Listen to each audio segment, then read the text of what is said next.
welcome to Business Times Care, where we talk about life as a business person when you're also carer to a child or young person with additional needs.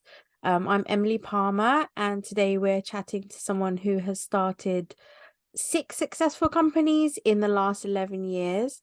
A serial entrepreneur who has built startups in Singapore, Indonesia, Japan, in a variety of industries. He's here to tell us more. So Dr. Noritaka Kobayashi. So Kobayashi-san, welcome to Business Times Care. How are you? Thank you.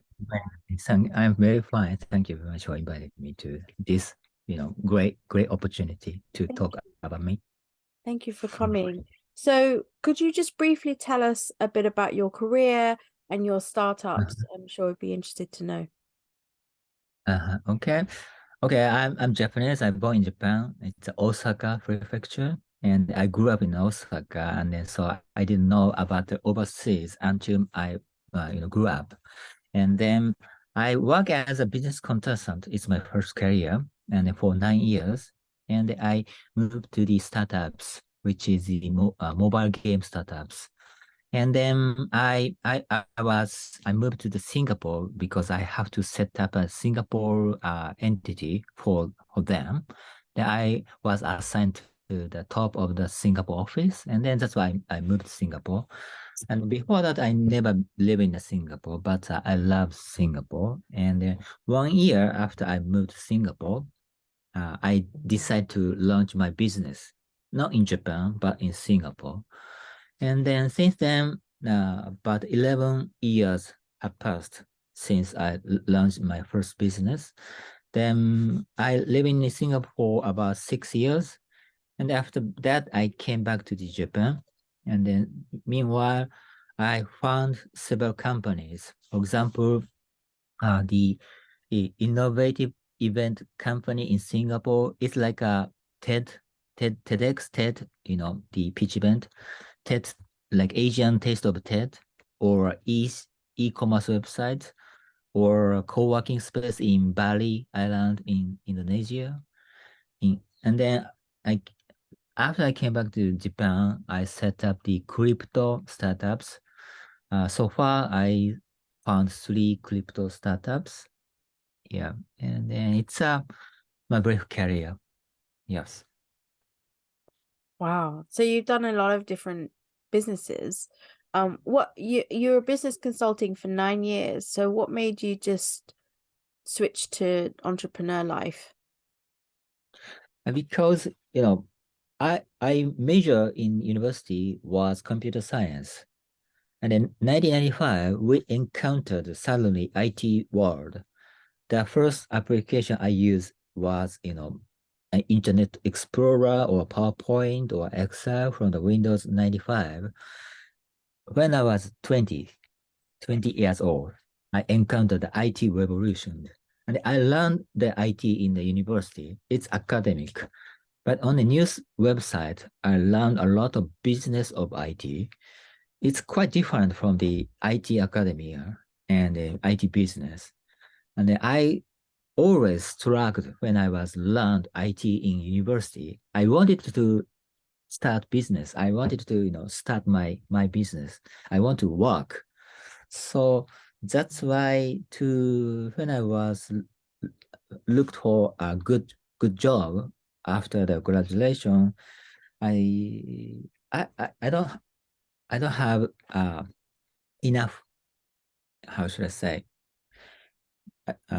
I don't afford to start my business because I was young. I don't have any experience to start my business. That's why the business consultant is looks like I can learn variety of things for a short time. That's why I pick up this job, and then I learned a lot. Then that's why when I start my first career of a business consultant, I always thinking to start my business. That's why I try to find out when I should start it. When. So that's why it's then 9 years for business consultant, and then mobile game company. Then I live in Singapore. then it's good time to start my business, and I finally decided to found my company in Singapore. So inside, you've always been a bit of an entrepreneur. You're always thinking about that. Yep, I always worry about that. I always worry about, because actually the salary was very good when I was a business consultant in Japan. Very good. And then the company is very good company. The colleagues are very good friend. The CEO is also very good. There's no complaints. No complaints. I'm very happy. No reason to quit it. When I decide to quit, I told to my friends of my company, everybody didn't understand why. And it's because the reason why I quit was it's too comfortable to work. I need more pressure. I need more pinch, risk. The more risk, the better for me to enrich me, right? So that's why I decided. But I was worried about that. And then I told my wife I wanted to start my business, but I don't have enough courage to start it. I keep on working, but I want to start my business. I worry about 4 or 5 years until to quit my business. It's like I don't know how should I say in English? Just a moment. I'm like a depression. Oh, right. I see. Because too comfortable to work. Mm, No pressure, no risk, too comfortable, no worry about. I didn't feel, I no how should I say I don't need to effort to finish my work. That's why I was depression. So would you say that that motivates you, like coming out of your comfort zone, challenging yourself, more Yes. variety? Is that your Yeah. motivation? Yeah, that's right. Yeah. And is that why you keep opening or starting new businesses? Is that your motivation to be a serial entrepreneur, not just stick with one thing? Yeah. Yeah, it's right. But when I work as a business consultant or work at a mobile social game company, I always think about motivation. But after I found my business, after that, I never think about motivation at all. What is motivation for now? I have no motivation to work. Actually, I don't work in now. I just live. I just survive.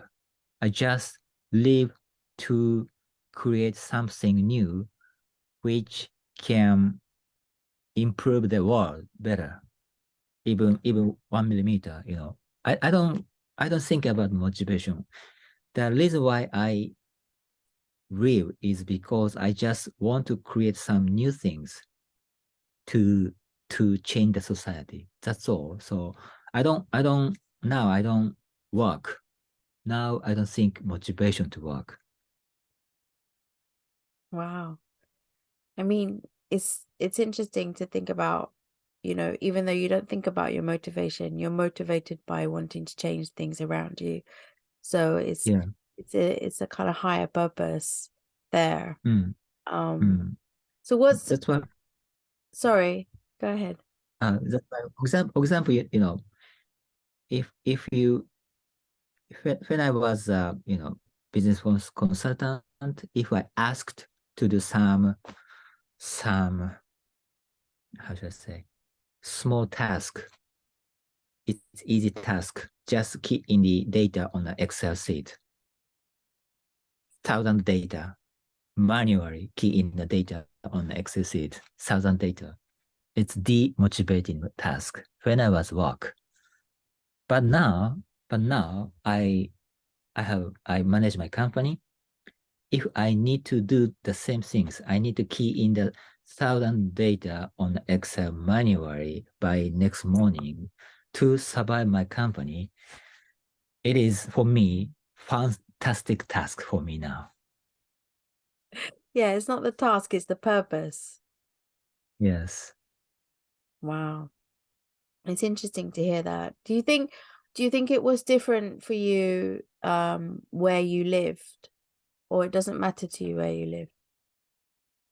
Where in terms of running your business, I mean, I know you did it in Singapore, Indonesia, Bali, also in Japan. So what's different about it? Is it the same anywhere you go? Yeah, it's quite different. Quite different. You know, for example, now in Japan, I think in Japan we feel always peer pressure to be the same, to be the to say same things, to do same things. Peer pressure. Even though in the startups industry in Japan, I always feel the same things. But in Singapore, I never feel about that. I can do anything like I want to do. And then Singaporean or a foreigner living in the Singapore, they evaluate me very fairly. Although I'm Japanese, I found this company Singapore, no matter for them. If I do good services, they are very interested in it. It's a very good part of the Singapore. But in Japan, the big company, the better. The same things, the better. So, if I have, if I have good opinion, but it's very important to tell when I tell this, my opinion, or I shouldn't tell my opinion, frankly. It's better, But in Singapore, I don't know, maybe in the UK or US, to express opinion frankly and discussion and try to reach out the good goal is better. But in Japan, it's quite difficult. So now, but in Japan, we have a good point of view. Oh, I'm sorry.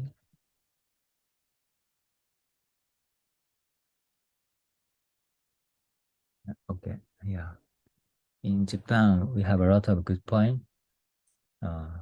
Example, as I mentioned, I started my company in Singapore.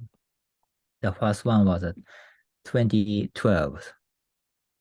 At that time, venture capital industry was very small in Asia, not only in Asia, but in Japan as well. Very small, not like a Silicon Valley. Then, so there's no opportunity for Japanese who live in overseas to ask to the venture capital invest on my company. They cannot because my company was Singapore entity. The service is good. The venture capital in Japan, they are not allowed to invest on the foreign startups at that time. But now, this year, they are looking for startups in India, in Singapore, in Indonesia. They don't care about the founder is Japanese or Indonesian or Indian. They don't care about that.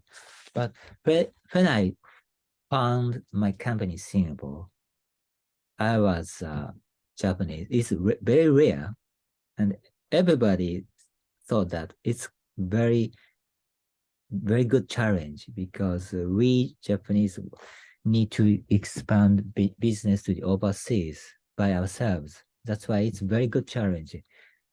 Then the venture capitalist thought it's a very good challenge. Your business is good, very good. I wanted to invest on your business, but to do so, at first you have to come back to Japan and start up the company from the beginning. Then they have a option to invest on. So that's why that is why I decided to move to Japan after I live in Singapore for 6 years, and then I try to receive investment from the venture capital, but I wasn't able to get it when I was in Singapore. The only one venture capital fund offered me to invest, which was the Sberbank. Do you know Sberbank is a combination of the UK and the Russia bank. Sberbank, one of the biggest bank.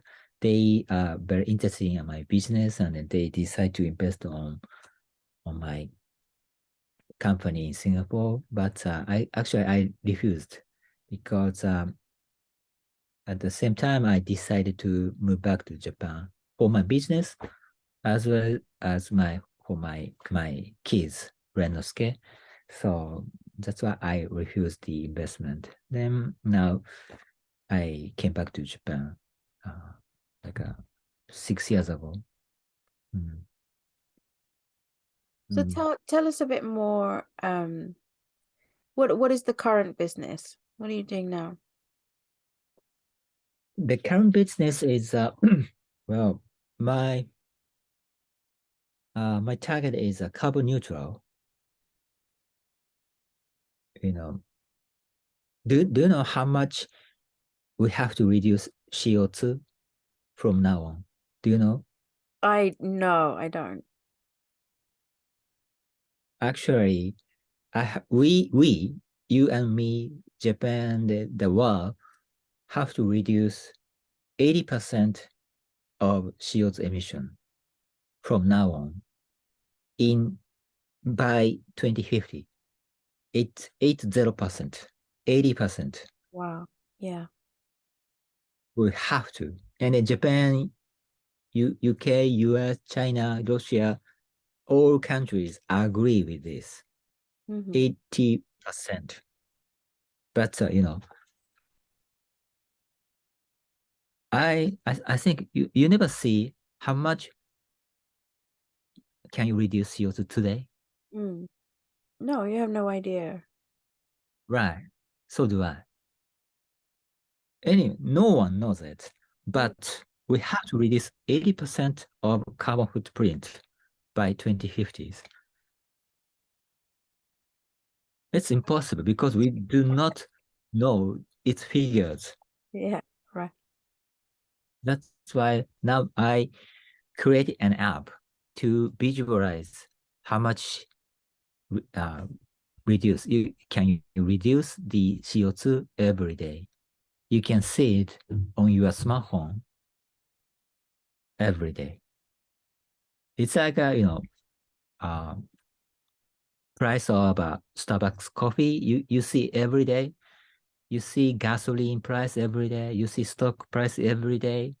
You see your salary every month. You see your electricity bill every month. It's very your personal matter because it's very important figures to read.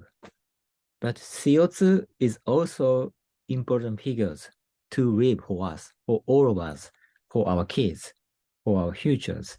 We have to reduce 80% CO2 from now on, but we never see it. That's why I create an app. It's called capture.x. capture.x means capture the CO2 and capture.x to visualize how much you can reduce CO2 every day. You can see it every day on your smartphone. It's my business. So is it based on the individual's activity, or is it the same for everyone? Or The actually individual to visualize individual's activity is quite difficult because how to track it. We can estimate how much CO2 you can reduce from your payment bill of a credit card. We can estimate, but I think I have a lot of credit card. You have a lot of credit card.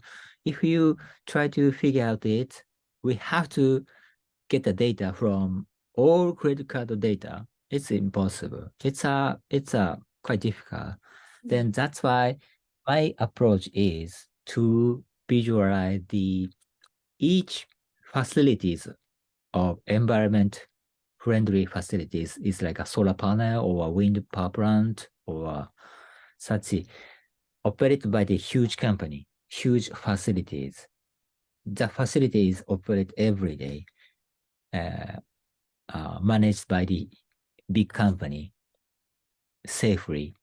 And then the facility itself reduce CO2 every day. But we never see it. Only board member of the company see it for their business. This is important data. All of us should see it because the data, the CO2 reduction figures is very important for all of us. Then that's why I asked the such big company to open the data to all of us to visualize it. And then we can check the data on my smartphone every day. Then it's a good branding for them. They did a lot of effort to make the earth green, make the environment good. And then that's why they invest on the $100 million to build such system and then reduce carbon. And then they manage it. They check the data figures only on their board meeting. Why didn't you disclose the data? Because we are very interested in it. right. Because we have to reduce 80% of carbon footprint. So the app will tell us, tell the individual more about the companies, and then we can make better choices. I guess we can Yes, choose that's better. right. Yeah, we can be better consumers. And then how should I say install? I don't know. It's a gamification on my apps. It's my apps. Yeah, yeah. Oh, it's so cute. Here, right?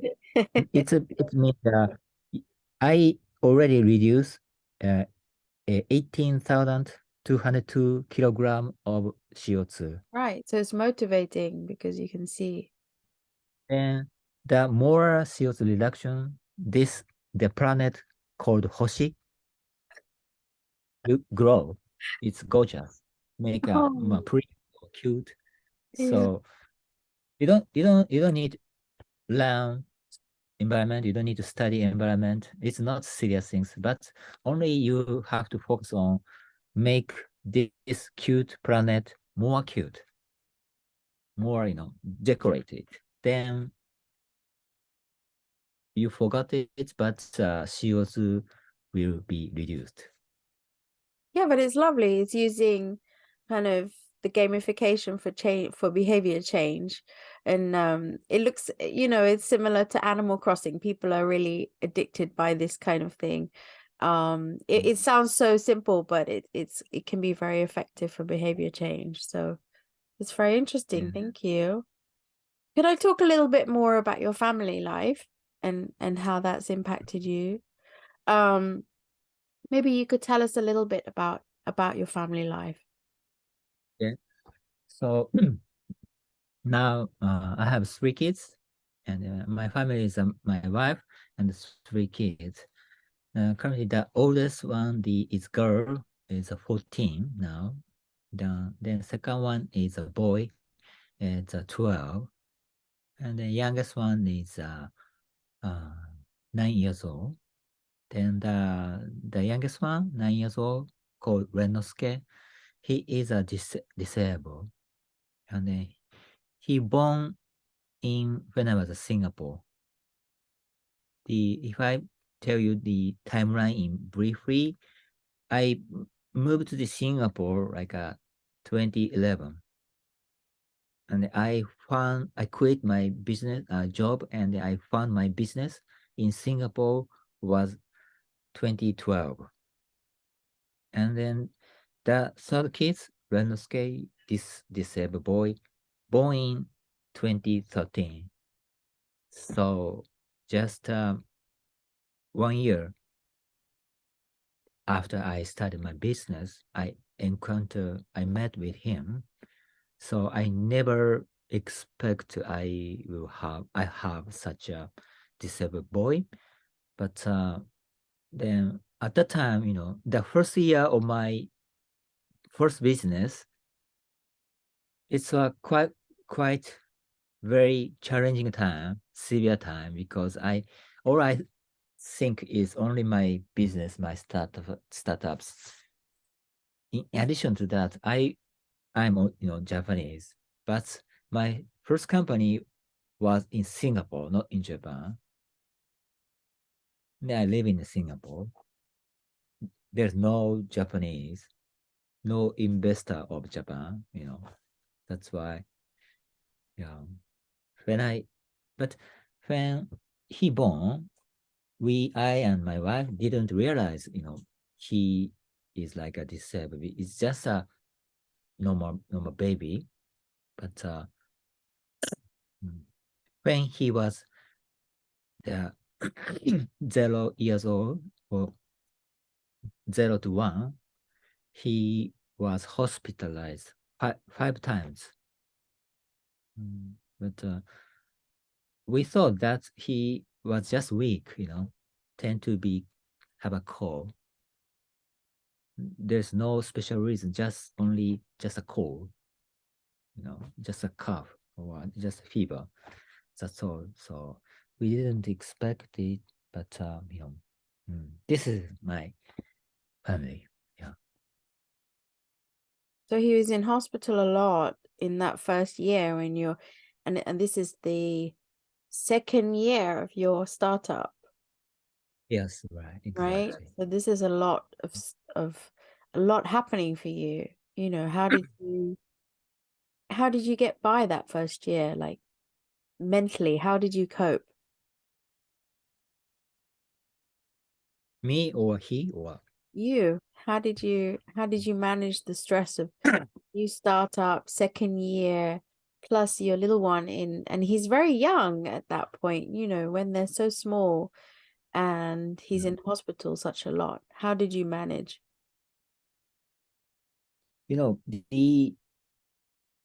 although my family live in Singapore, and then when he born, the third kid born, it's a third grandchildren for our parents. That's why they came to Singapore to celebrate it. But after that, the kids hospitalized, and again and again. Every time he was hospitalized, I asked to my parents or my wife's parent, my wife's mother, ask her to come to Singapore to support us, to help us, because I have to manage my startups, and we have 3 kids. One is hospitalized. The other kids, they are small now. They are 14, 12 now, enough big, but at that time very small. My wife have to take care of them, to go to the school together, pick up the school every day, every morning, every afternoon. That's why I asked to my wife's mother help us come to Singapore. She cannot speak English at all, only thank you. But I asked to her to take care of my kids in Singapore. Amazing. So we cannot survive without her. Right. Mm. Yeah. Mm. The community is Then very important. yeah. So how Mm.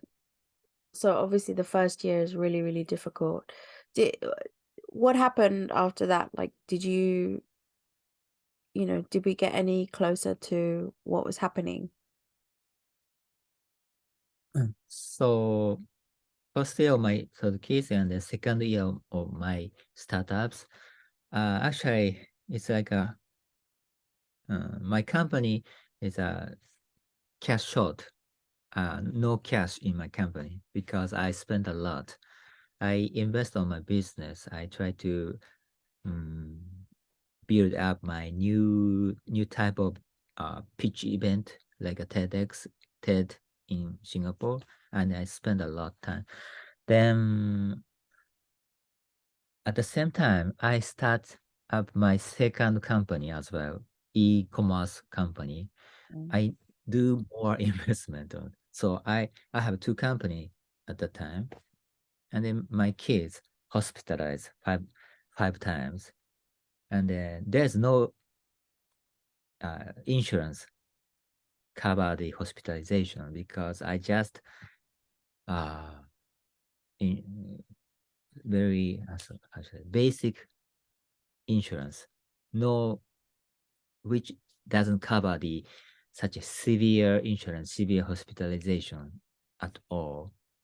That's why I need a lot of money to pay the hospitalization as well as my company. So I have you know, how should I say in English? I have a deposit in my bank account, but I spend it all to survive for the second year. Actually, the lowest deposit of my career in when I was start business was only $700. Wow, with three kids, living in Singapore, two companies, my kids are hospitalized, but my deposit was only $700. amazing.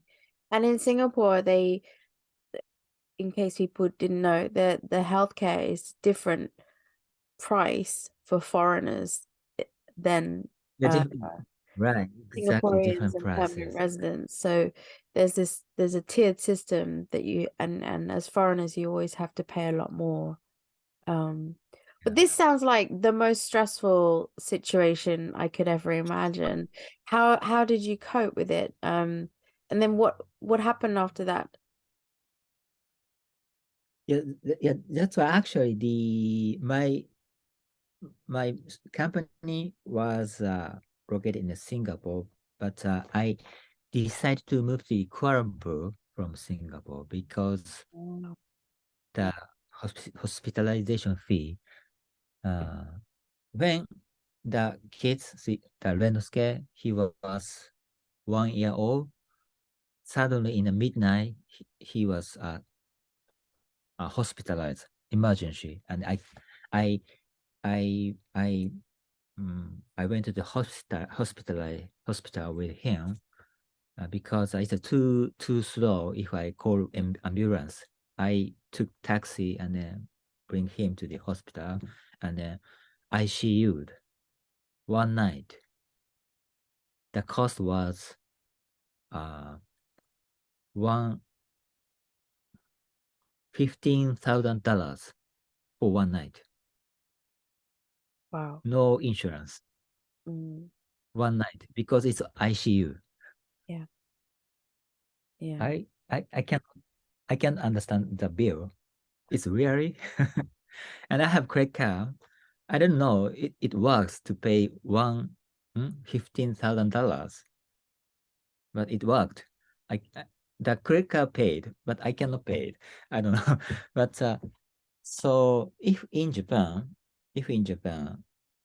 I think it's free because in Japan, Japanese pension system is very, the insurance system is very quite good for Japanese.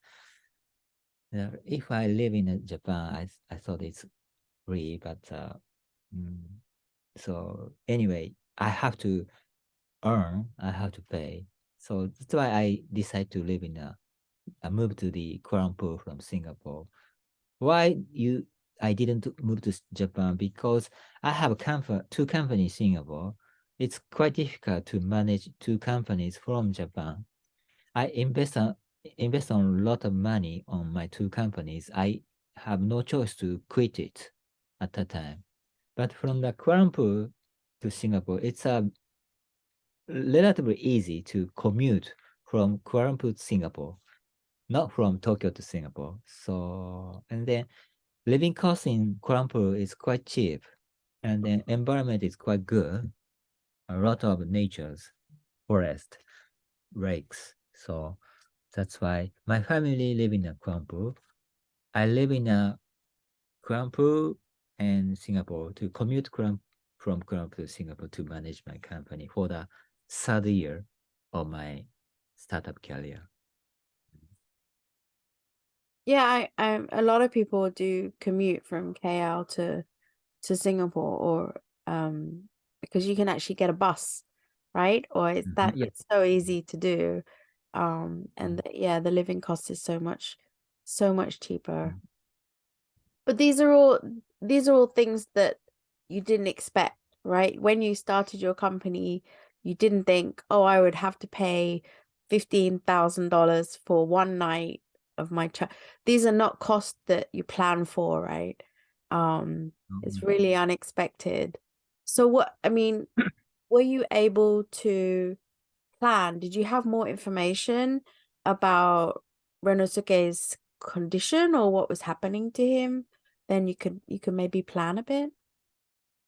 Oh yeah, we we visit a lot of hospitals, Right. meet some experts of doctors. The He was hospital for 5 times for the first year. After that, I don't know, I didn't count it, but several times on second year, several times on third year, he was hospitalized again and again and again. And every time I encounter different doctors, and the doctors told me different things every time, different advices every time in English, and they use some medical terminologies. I didn't understand everything, but they suggest us to take this test or not, to take this DNA test or take this test. We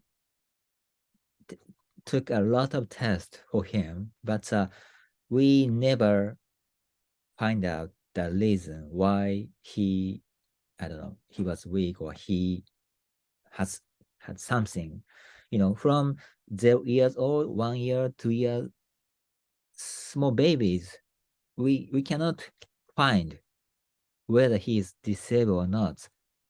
And he cannot walk, he cannot speak, but just we think he just slow to walk, he just slow to speak. So, but every couple months, every 3 months, he was hospitalized. So we did our best to check it, but we are not able to figure out what happened exactly. Mm. So he never got a diagnosis. No, Mm. And then when you until oh, sorry, until 3 years old, no diagnosis. 3 years old. So what, that was in Japan again? No, no, not yet. It's still in KL. Actually, this 2016, he was 2 years old and 10 months. I decided to move back to Japan. Right, right. 2016. And then to June of 2016, I decided to move to Japan, but we live in Kuala Lumpur. I have a company in Singapore, and I found next CEO of my company, and then the next CEO will manage my company on behalf of me. That's why I decided to move back to Japan. But it's need time to all family move back to Japan. We have to find house, find school. So June 2016, I and my family came back to Japan for visit to find out a new house, to find out new school for my kids. Then it's midnight flight. They arrive in Tokyo, and then my wife and kids, they went to their hometown in Nara Prefecture. My wife's hometown is Nara, and my wife's mother live in Nara. That's why they went to Nara by Shinkansen. And I have a company in Tokyo, and I stay in Tokyo. Then the midnight, so just came back to Japan. The midnight of the first day in Japan, the Renosuke emergency hospitalized in Nara.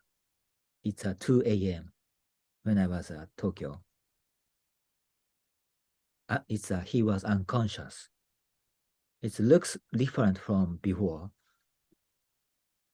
Then he was hospitalized at Nara Medical Hospital. Then I didn't remember correctly, but 3 days or 4 days he was unconscious. And the doctor told us he never be wake up. Wow. Possibly. And if he wake up, he never cannot walk, cannot move. The doctor told us. But after 3 or 4 days or 5 days, he wake up. Then 5 weeks he was hospitalized in Nara. But I live in Tokyo to start my new business in Tokyo. I just found my new company in Tokyo because I just decided to start my business in Tokyo. And that's why we came to the Tokyo. I cannot come over to the Nara so much. So, but hospitalization is 5 weeks. Then he was 3 years old. Then finally, the doctor told us his diagnosis.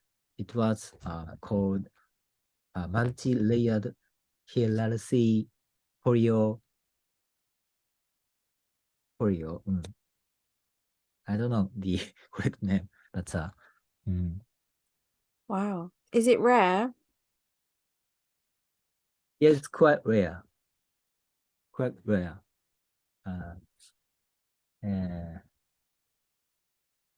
It's a designation of an incurable disease in Japan by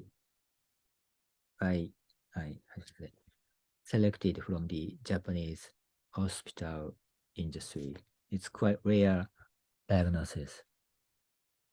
Right. But, So in Japan, they have a list of rare and incurable conditions that are well known in Japan. And it's on that list. So to make that list, you have to be pretty bad, right? It's pretty rare and yeah, pretty severe. So and then from this disease, the doctor told us the 70% of children cannot walk. 70% of children is affected brain, so cannot talk. And then the doctor told us, but it's a very severe situation. But for us, that was the first time that doctor tell us the name of disease. So How did that make after, you feel?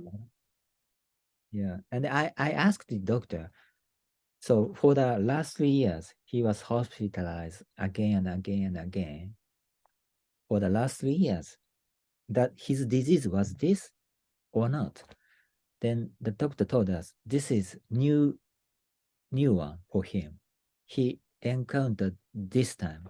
For the last 3 years, based on the Kalte, we don't know, but it's a different one.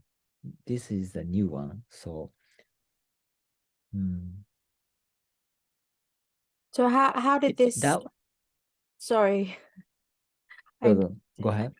how did having this diagnosis, like, no, even though it's a new one, but having something, you can say, okay, this is something I can hold on to.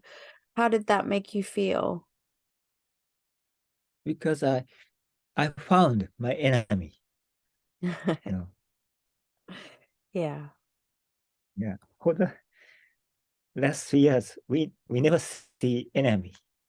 Yeah. You don't know who is the,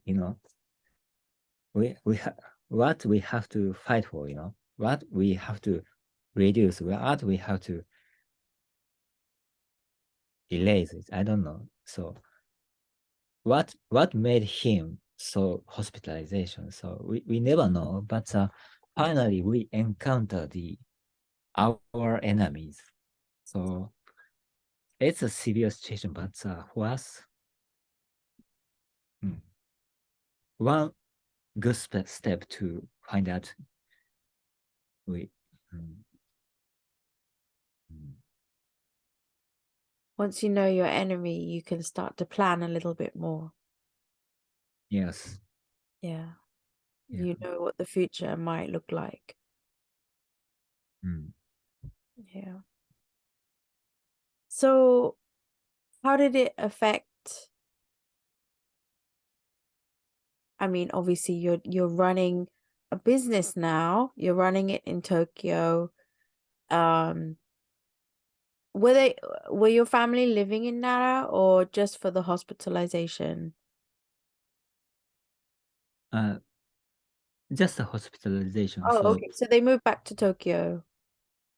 yeah, and then it's a short visit to find out a school and houses to live in Japan. So, and then after the hospitalization, my family went back to the Kuala Lumpur again. That was September of 2016, and then finally they moved to Japan was March 2017. It's 6 months later. So actually the the reason why I start my company in Singapore, not in Japan, is because I wanted to create a new business or new services or new apps which can make it spread to the world from the overseas, not from the Japan. Because yeah, the reason why I start my business overseas, not in Japan, is because the first country I visit, my first overseas trip was Germany when I was 17 years old. It's 1992 when I was 70 years old. Yeah. It's Germany.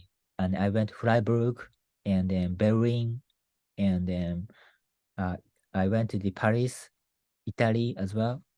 And what I saw was Europe was far, far away from Japan. I live in Osaka. I never been to abroad at all until 70 years old. What I saw was only Japanese culture, Japanese TV, Japanese, scene. Then the first time I visited Germany, what I saw was in Europe, but what I saw only Japanese brand in Berlin, in Freiburg, in Paris, I saw Toyota, Honda, Sony, Panasonic, Canon. Hmm? It's Europe. But what I saw is only Japan brand. And then I just study in high school. I never think about business, but I realized, oh, Japanese company are very strong at the time. But now, recently, Japan depression is no more strong Japanese company. A lot of Chinese strong company or Elon Musk or So that's why I started my company from overseas is because I created a new brand like a Sony or Toyota by Japanese from overseas to make it spread to the world. That's why I found my company in Singapore. Then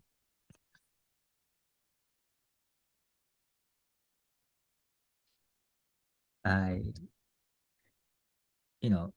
every time I talk about my company when I started my business in Singapore and then I came back to Japan business trip and talk about it my old friend or colleagues, former colleagues. I started my company in Singapore. I wanted to be cool. Oh, you just work in the current job for 20 years. You didn't change your job a lot. Oh, I started my business in Singapore. That's why I wanted it to be cool. That's why I didn't want to tell I'm struggle. I don't have no cash to live.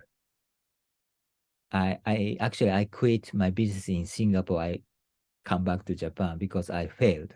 I didn't want it because I wanted to be cool. Then I don't know. The main reason was because my Renosuke hospitalized the the hospitalization cost was too expensive to pay. That's why I decided to move to Japan from Singapore or Kuala Lumpur because it's easier to survive in Japan. But actually, my business in Singapore not pretty good, enough good to survive it. That's why if I came back to Japan, start business in Japan, maybe it's a more easy condition to survive not in Japan, not like Singapore. That's why I decided. But I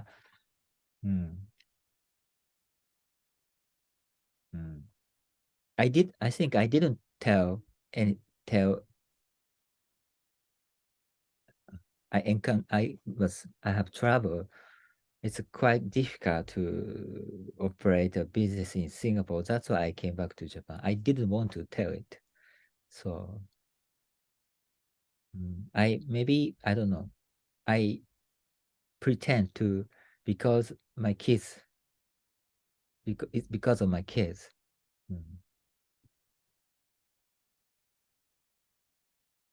But I mean, as an entrepreneur, it's difficult because you can't it's not easy to let people know your weakness. Yes. Yes. If I show off the weakness, my member might quit the job. Yeah. Investors, don't want to hear that. Your staff don't want to hear that, Yeah. But I mean, you did in fact move partly because of Renosuke. So how do you think it affected you in other ways, maybe in your business or how you manage your life? Yeah, he affected me quite a lot. Good impact. Also I don't say it's bad impact, but very severe impact. Mm. Because if, you know, when he was born, I was 38 years old. And then when I was young, I, I designed my career. I did a lot of effort to improve myself, to get new skills. For what? It's for 40s, from 40 years old to 50 years old, for 40s. It's like a kind of a golden age of business persons for 40s. And then I imagined across the world to business as much as I can, and to change the world with the best power, full power of my might. Until by 40 years, I did effort as much as possible, got skills. And from 40s, 50s, yeah, I just, did my business because at the time my kids grew up enough. They can do anything themselves. My wife might have another job, or my wife may, do some new things herself. So it was my plan, original plan. But I encountered a landscape when I was 38 years old, and my 40s is fighting my startups as well as fighting his disease. It's so that's why if I, for example, if I when business trip somewhere like Silicon Valley, if I have a good chance to talk about investors in Silicon Valley, but before thinking about the business, every time I think whether I can go business trip this week or not, because he might be go to the hospital this week, I cannot come to the business trip. Or if I business trip or this week, my older daughter, she has some event in school, I have to pick her to the school on behalf of my wife. My wife need to care of my little kids. That's why. So if I don't have wellness care, I think I am more selfish to think of myself, to think of my business only. But thanks for him, I need to think more wide range of things: business, family, my landscape, or other two kids, or my wife, or my wife's mother. She supported us every time we encountered some difficulties, but every time I asked her, she has her life as well. So we shouldn't ask her so much. So every time I think about such balance, how to make it good balance. But actually, now I wanted to be cool.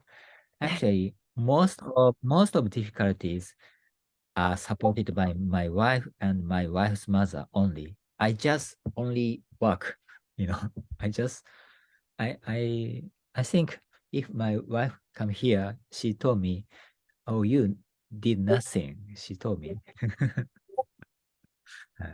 No, but even if you're not actually taking care of Renosuke, but you also, it seems like it's changed your thinking because your stakeholder priority is different now. You consider the family unit, you consider your mother-in-law before business. you know, and that's so the business is important, but it's not everything, you know. Yeah. And it sounds like that has changed your thinking a lot. Yeah, it's a I changed my I should my I changed yeah my values a lot. It affected me very good because I didn't think about such a disability, and I negotiate a lot with my city officers or prefecture officers or government to talk about disabilities. Now my wife will start how should I say private school for disability children, Wow. and she opened new school next month. But we never think about such things. And then to open the such school, we have to get ready for part of this document to get authorization from the government. It's most of them is in vain, but we have to do this. And then we learned a lot of policies or laws for disabilities or schemes for disabilities, and this disability infant system or education system for disability infant or toddler or primary school or junior high school. After high school, what should we do if we died? What happened for landscape? We have to get ready for that. And then we don't want to our other two kids. We want them live their lives, their futures. They do care of their business or their partners or their children. We don't want them to take care of their little brothers because they have a precious time. Let them do anything. So that's why now we will open the disabled school for kids for primary and junior high. It's like a 6 years old to 15 years old. We opened such schools, very small private school. Then after that, we will open the it's not school. It's a facilities for young disabled people to get ready for work for disability people. And then there is a schemes of authorized by the government. Now we will receive the license for kids. Then in I don't know, in 10 years, we will get another license for, you know, such a people. So Mm. I never think about such industries I if we don't have a rental scale. So I think it's quite good for me to learn such a new world for me. It's good opportunity to to study, and then I didn't write about that so much, but after we start such a new school for disabled children, and then I got around a lot of things from the school. Then I will write some blog or I don't know books about that, the current situation of education system or society system for disabled children or persons in Japan. Actually, it's uh, quite late compared to the Singapore or compared to the Kuala Lumpur. Not not good, not enough good. So, Can you tell us a bit more about that? for example, the you know this blank on the park swing. you can see normal thing for normal children. But for example, in Singapore or in Kuala Lumpur, I don't know you, there's swings for wheelchairs children. I saw a lot of such swings in Singapore and in Malaysia. Every park has some facilities for disabled children. Not only Singapore, but in Kuala Lumpur as well. But in Japan, I never see it.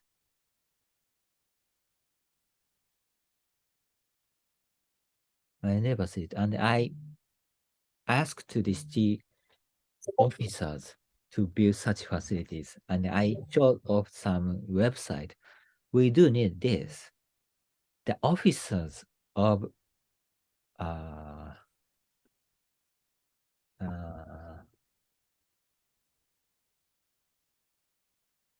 Child Welfare Division's city hall officer didn't know that. Oh, it's first time to see it.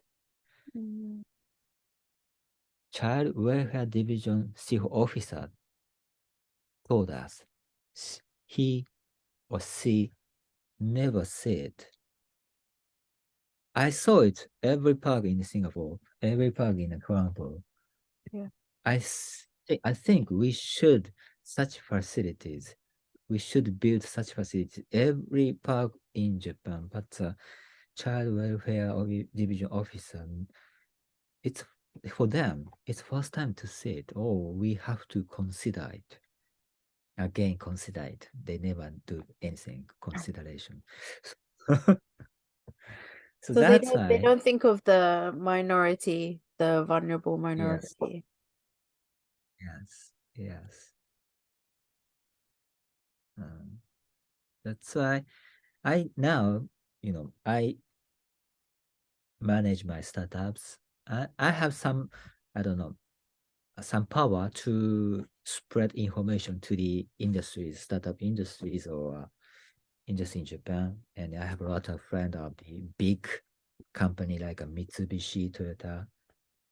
And every time I told them how Japan, now Japanese company, Japanese technology, or Japanese startup, mobility, or semiconductor industry, every industry is behind the China or US. Welfare industry is way before, way, and every time I have an opportunity to talk about this, I told them, oh, semiconductor, mobility, tech, medical industry, it's quite good compared to the welfare industry. Wow. So how is Renosuke now? He looks quite good. Now he is 9 years old and he can walk and he can run, Wow. but he cannot talk Mhm. yet. He cannot talk yet, but by gesture, he tried to express his opinion to us. For example, So he can recently understand. we can communicate. Not perfect, but we can communicate. For example, recently he loved to see like Netflix, the movie like Minions, Mm-hmm. and he likes it. But sometimes he see Minions, he gesture like this. It's a change channels. Oh, I see change channels. It's a sign up. So he's learning sign language, or he makes it up. Yeah, so we try to teach him signage, but sometimes he can understand, but sometimes he cannot understand. He created a new, unique his sign. Then we understand. Oh, this mean, and then we figure that part of them. Oh, this is channel change channels. Oh, this is something. But some signage we cannot understand yet. But meanwhile, we keep on conversation, and then we try to figure out what he wants to do. So does he go to So a special school, or is he in normal school? special schools Mm. or disabilities children's special school, and it's free Mm-hmm. in Japan. And so when you start your school, will he go to that school as well? It's like a kind of after school, Ah, the normal civic special school for disabled person. After that, some parents have to work. That's why they are looking for some private school after the school. And then our private school is the capacity is only 10 kids. mm, mm, It's a the well, our license is only we can accept 10 kids, but it's a good challenge for us to start 10 kids. Yeah. Well, that's amazing, because then it allows, like you, parents of kids who need extra help, to still continue to work and still do what they want to do. Which I think is difficult for a lot of parents, because often one has to give up work to care and the other one has to work extra hard or something like that. So yeah, after school care is really important. We don't have that here. Yeah. So we would really like it. The reason why my wife decided to start after school is because there is a several school after school facilities in the neighborhood, but she thought it's not enough for Renosuke.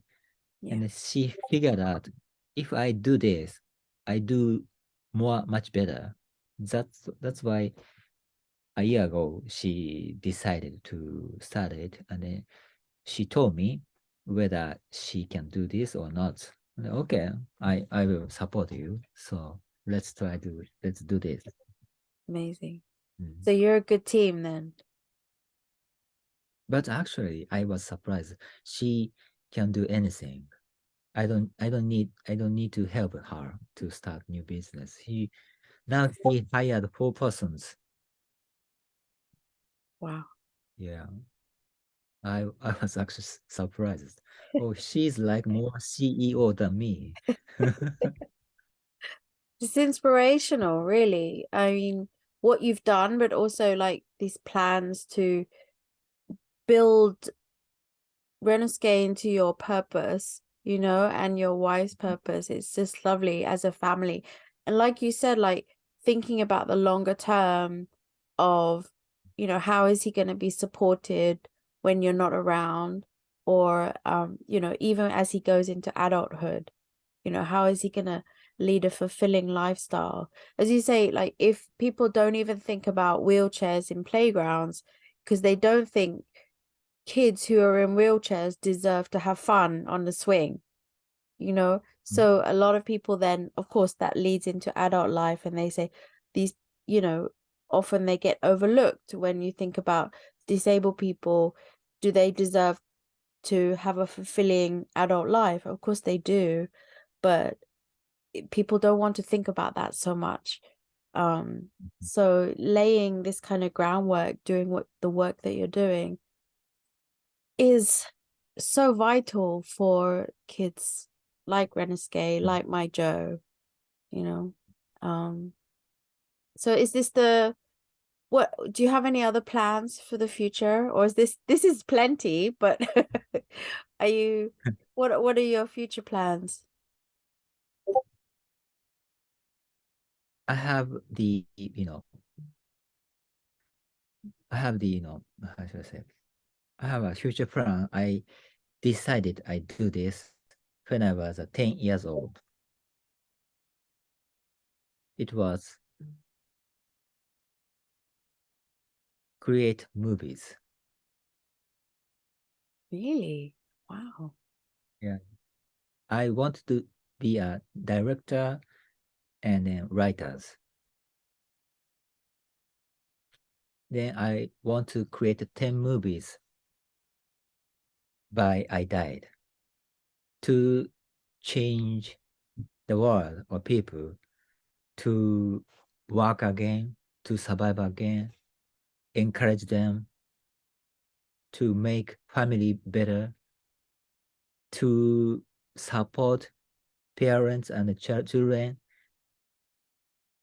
They fight, but after the watch the movie, they talk about something again. I wanted to create such 10 movies before I died. One of my movies, I try to describe about Renosuke. And one of my movies, I describe about my startup's history, how I struggled to survive my business. Wow. These are going to be great stories. Yeah, I love watch movies. And then the first movies I saw in theater, not in TV, in theater, was Goonies, directed by Richard Donner. Executive producer was Steven Spielberg. It was when I was 10 years old. Since then, I saw more than 3,000 movies because I wanted to be a director, but I never shoot movies at all so far. But always I think about to create the movies. That's why I encountered some hard things of my business. Oh, lucky, I got some good scenario for my future movies. That's brilliant. So you've been saving up all these stories and then you're going to tell Yeah. them to help other people. I can't wait to see your movies. It's going to be exciting. Yeah. I really loved listening to your stories, your voice. It's so important, the work that you're doing. I really appreciate your time to come talk to me today. It's really inspiring. So thank you for your time. So I talk too much. No, you did not talk too much. It's a perfect amount. Honestly, we need to hear more of people like you who are doing a lot to change the situation for our kids, but also changing the wider world. You have a bigger purpose. So it's really been really, really interesting to hear about that. Thank you so much. Yeah, thank you very much for this opportunity. Yeah, I'm it's a lovely time. Yeah, thank you very much. Thank you very much, Kobayashi-san.